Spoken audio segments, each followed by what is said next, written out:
Respected President, the gradual deterioration of indigenous society in Tripura, Northeast India, after forcible annex with India on 15 October 1949. President, as a result of the forcible merger of the princely state into Indian Union, thousands of Tripuris become jobless.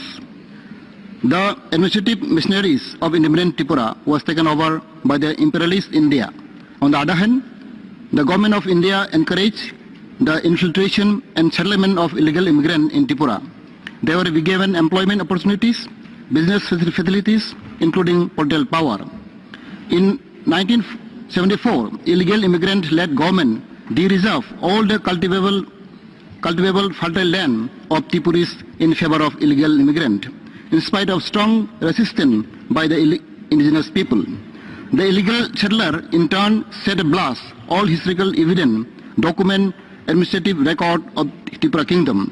Thereafter, they imposed alien culture, language, religion and political domination with the help of Indian Army.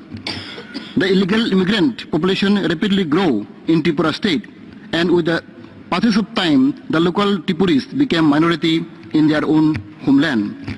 Historical document heritage has been destroyed by the immigrant, and the alien culture has been forcefully imposed to the indigenous people of Tripura.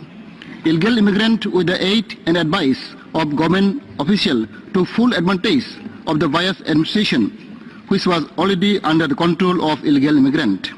Illegal immigrant got job, ration card, voter card, land registration very easily under the successive government.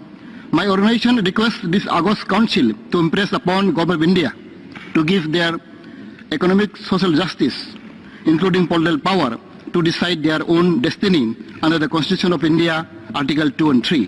Thank you, Mr. President. Thank you very much.